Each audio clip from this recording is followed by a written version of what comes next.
o pronunciamento de Joe Biden, presidente dos Estados Unidos, com a ajuda, tradução simultânea da Beatriz Ferretti, editora de internacional do Band News TV.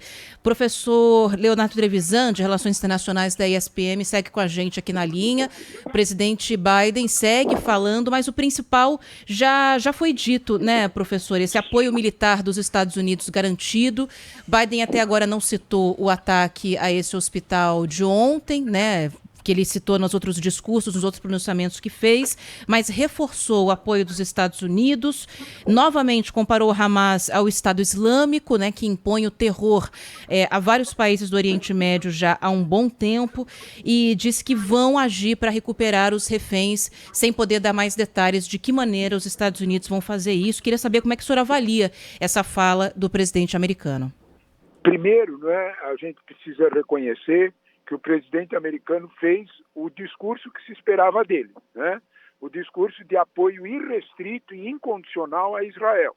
Não há nenhuma novidade nisso e era exatamente isso que a população americana quer. Não sejamos inocentes com esse aspecto, né? Há uma constatação até mesmo de pesquisas de que hoje a figura mais popular em Israel é o presidente Biden. Olha que coisa curiosa, né? Então ele está fazendo um discurso que se esperava dele.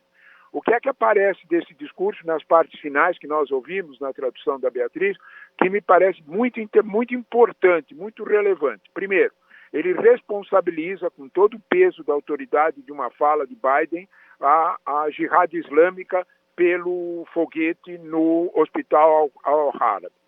Isso é grave, não é?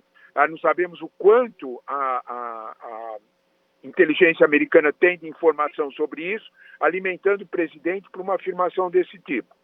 O segundo, porém, é uma no cravo e uma na ferradura, né? Num bom estilo do político hábil, né? Ele promete ajuda humanitária efetiva, real. Isso é um passo diferente. Ele falou em 100 milhões de dólares, isso é muito pequeno, mas é muito mais o ato, muito mais a responsabilidade do que o dinheiro, né? De que ajuda humanitária tanto a Hamas como a Cisjordânia, fazendo uma distinção que me parece muito sensível e na direção dos países moderados árabes. Hamas não é o representante do povo palestino. Ele endossa esse discurso, que não é um discurso, vamos dizer desta forma, diferente daquilo que efetivamente os países árabes mais moderados pensam. Na verdade, Ana, quando você olhar para esse discurso, talvez a gente tenha que dizer que é o discurso possível nas reais condições. Sem dúvida nenhuma, nós estamos lidando com um político muito experiente. Nós temos todos que lembrar que ao longo de quase 30 anos, Joe Biden foi o senador que atuou mais firme, muitas vezes como presidente, da poderosa Comissão de Relações Exteriores dos Estados Unidos, do Senado americano. Portanto, ele sabe muito bem os limites e a tensão toda envolvida no Oriente Médio. Essa habilidade aparece nesse discurso, sem dúvida nenhuma. Bom, e enquanto o presidente falava, a gente estava até acompanhando aqui na tela do Band News TV, acabou agora, né, o pronunciamento de Biden, uma tela dividida, Biden de um lado e do outro as imagens da ONU, né, Conselho de Segurança da ONU reunido nesse instante, votando a resolução do Brasil sobre o conflito entre Israel e o Hamas, né, com uma pressão muito grande da Rússia para que haja a inserção desse ataque de ontem nessa resolução, e vamos ver o que vai ser decidido, o que vai ser votado nessa resolução em relação à criação de corredores humanitários para ajudar as pessoas que estão na faixa de Gaza, e não tem nada a ver com conflito, né, professor?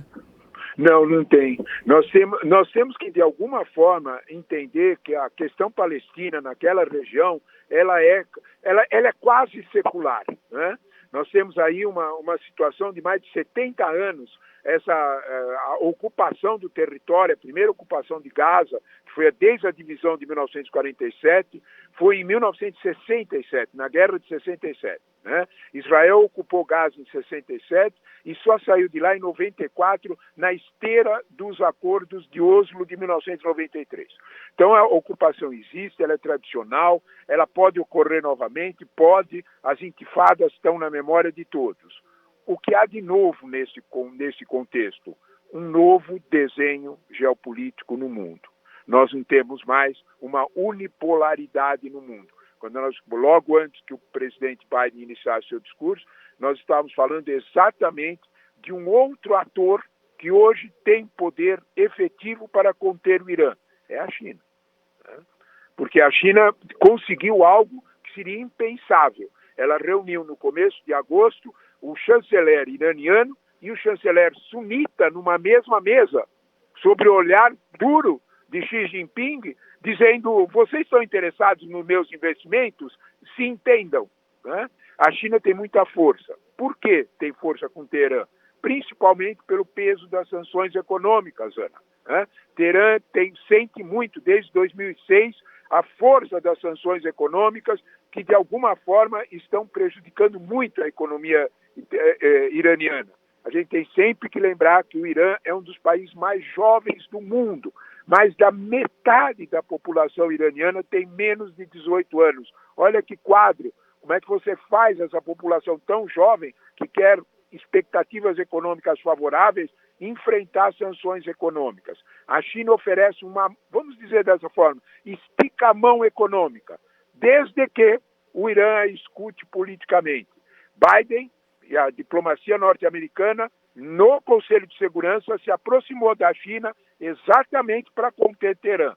Eu acredito que essa presença da China, desse novo ator geopolítico, é que explica que o Hezbollah, como das outras vezes, pensou duas vezes, obedeceu ao Irã e manteve uma cautela de aproveitar a crise na área de Gaza para atacar também. Não foi o que aconteceu até agora.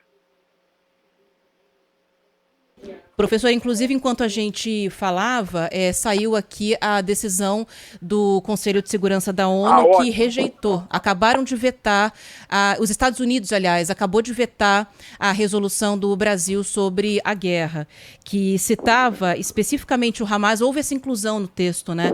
Citando o Hamas como o grupo que estava atuando com violência na região, como grupo terrorista, condenando a violência contra civis e pedindo a abertura de um corredor humanitário. Era uma das possibilidades, né, que já eram esperadas, que os Estados Unidos vetassem. Muito, muito aguardada, Ana, por um motivo muito simples, né?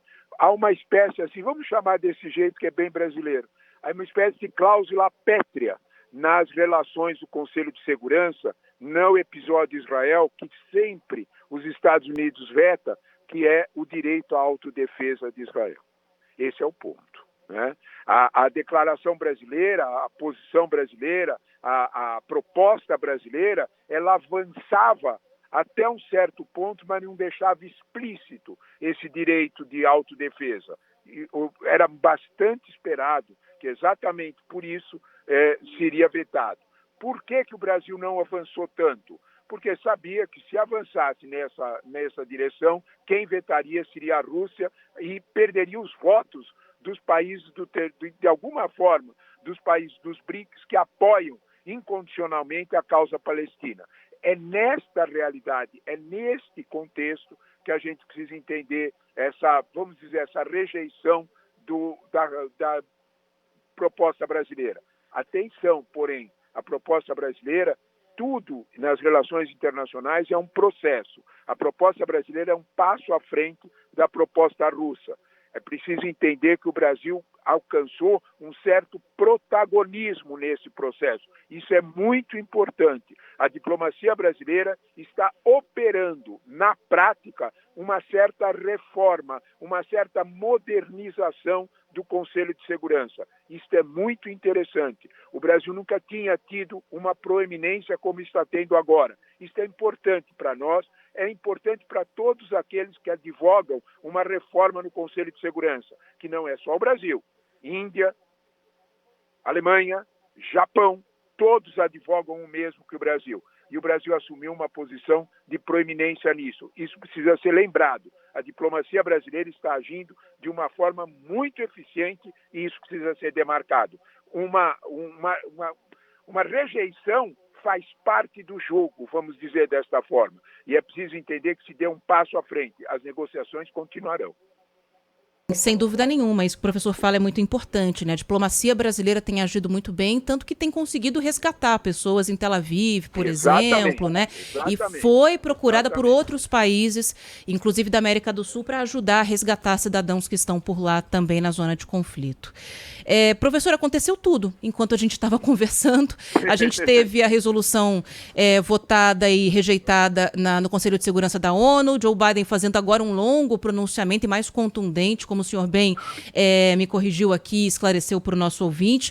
Só me resta te agradecer mesmo, professor Leonardo Trevisan, de Relações Internacionais da ISPM. Obrigada aqui pelo seu longo tempo conversando com o ouvinte da Rádio Bandeirantes.